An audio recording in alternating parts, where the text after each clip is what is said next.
orang beriman harus juga mengurus dan menjamin kehidupan kekalnya, supaya jika mamon itu tidak dapat menolong lagi, kamu diterima dalam kemah abadi. Itu yang disabdakan Yesus hari ini. Dengan sabdanya, Yesus mengingatkan kita semua para murid-Nya supaya mencari jaminan yang diterima dalam kemah abadi itu. Saudari-saudaraku yang terkasih, berjumpa kembali bersama saya Inspirasiku di Antara. Renungan harian Sabtu 5 November. Hari biasa, pekan ke-31. Semoga di akhir pekan ini kita bersama keluarga dan komunitas kita selalu dalam keadaan baik, sehat, dan tetap bersemangat. Marilah kita mengawali renungan kita hari ini dengan tanda kemenangan Kristus.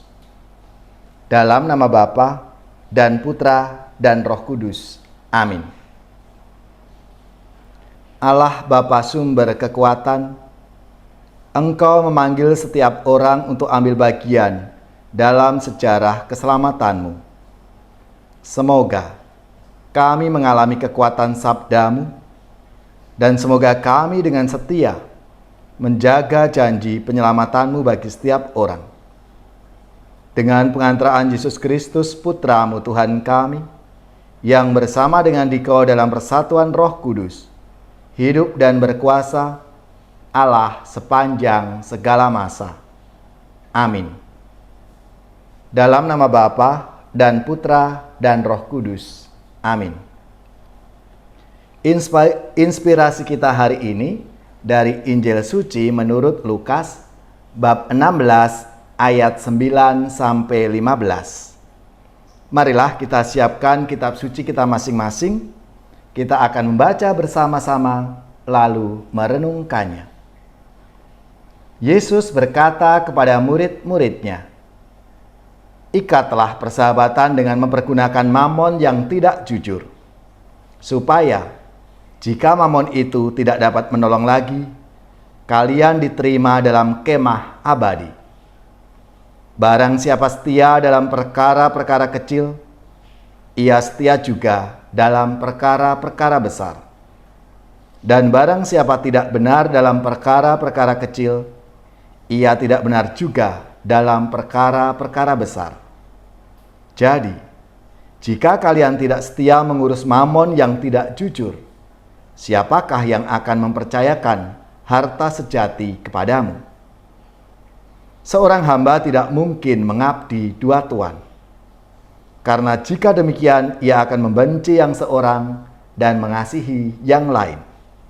Atau ia akan setia kepada yang seorang dan tidak mengindahkan yang lain. Kalian tidak dapat mengabdi kepada Allah dan kepada mamon."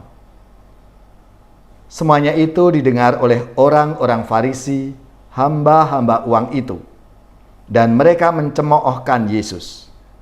Maka Yesus berkata kepada mereka, "Kalian membenarkan diri di hadapan orang, tetapi Allah mengetahui hatimu, sebab apa yang dikagumi manusia dibenci oleh Allah." Demikianlah sabda Tuhan. Terpujilah Kristus. Saudari-saudaraku yang terkasih, supaya hidupnya mendapatkan jaminan, setiap orang berupaya untuk merencanakan hidupnya dengan baik. Ada macam cara yang bisa dilakukan untuk menjamin hidup dan masa depan itu. Aneka macam asuransi menawarkan jaminan. Aneka macam deposito juga tidak kalah menariknya, menawarkan ketersediaan dana untuk masa depan atau masa tua. Pendidikan yang baik menjadi alternatif lainnya supaya taraf hidup menjadi lebih baik. Singkat kata, kita manusia mendapatkan banyak sekali tawaran untuk menata dan menjamin hidup dan masa depan kita. Tujuannya supaya hidupnya lebih layak di dunia ini. Akan tetapi kita sebagai orang beriman tidak boleh melupakan bahwa jaminan hidup yang harus diurus bukan hanya yang di dunia ini. Orang beriman harus juga mengurus dan menjamin kehidupan kekalnya, supaya jika mamon itu tidak dapat menolong lagi, kamu diterima dalam kemah abadi. Itu yang disabdakan Yesus hari ini. Dengan sabdanya, Yesus mengingatkan kita semua para muridnya supaya mencari jaminan yang diterima dalam kemah abadi itu. Saudari-saudaraku yang terkasih, kita semua tentu mengetahui yang dimaksud dengan kemah abadi itu, yaitu kehidupan kekal bersama Allah Bapa di surga.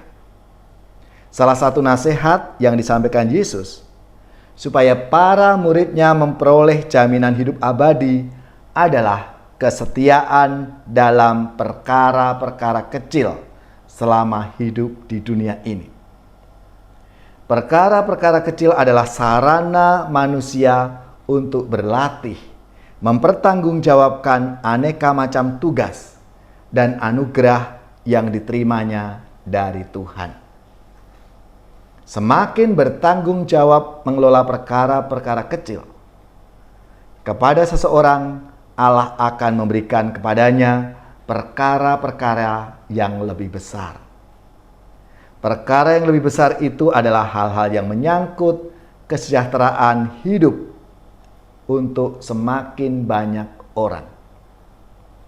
Keberhasilan mengelola perkara-perkara baik yang kecil maupun yang besar dalam kehidupan di dunia ini menjadi persiapan yang baik untuk masuk ke dalam kemah abadi di surga. Saudari-saudaraku yang terkasih, melalui sabda Tuhan hari ini kita semua diajak untuk selalu berbuat baik dalam hidup kita. Mulai dari hal-hal yang kecil dari keluarga kita masing-masing. Bagaimana kita sebagai anggota keluarga melaksanakan tugas tanggung jawab dengan baik. Kita melaksanakan tugas-tugas kita. Kita memberikan yang terbaik untuk keluarga kita. Lalu dalam hidup menggereja, ikut ambil bagian dalam karya pelayanan Tuhan di dunia ini. Dalam hidup bermasyarakat, kita juga ikut ambil bagian dalam kegiatan-kegiatan di RT, RW, dan seluruh masyarakat.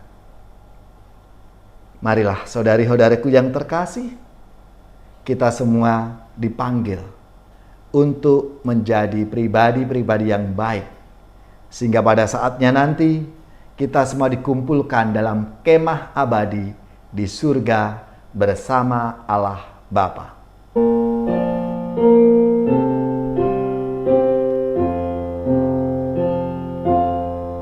Siapa yang berpegang pada sabda Tuhan dan setia mematuhinya, hidupnya mulia dalam cahaya baka, bersekutu dengan Tuhannya. Percayalah dan pegang sabdanya, hidupmu dalam Yesus sungguh bahagia. Bila kita sedih, hidup kita pedih, Tuhan pun berperan dalamnya. Ia selalu dekat dan menjamin berkat bagi yang berpegang padanya. Percayalah dan pegang sabdanya, hidupmu dalam Yesus sungguh bahagia. kasih-Nya yang kekal takkan kita kenal sebelum padanya berserah. Hidup bahagia disediakannya bagi yang berpegang padanya.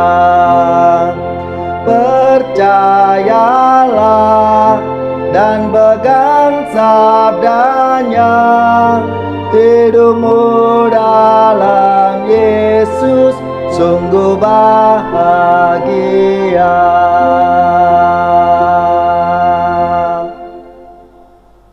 Saudari-saudaraku yang terkasih, marilah kita mengakhiri renungan kita hari ini dengan mohon berkat Tuhan, dan kita akan menerima tugas perutusan. Marilah kita siapkan hati kita untuk menerima berkat-Nya. Semoga saudari-saudara sekalian, keluarga-keluarga dan komunitas kita, orang-orang yang kita doakan, mereka yang sakit, yang menderita, seluruh tugas, belajar, pekerjaan, usaha, serta karya pelayanan kita dibimbing, dilindungi dan diberkati oleh Allah yang Maha Kuasa, Bapa dan Putra dan Roh Kudus. Amin.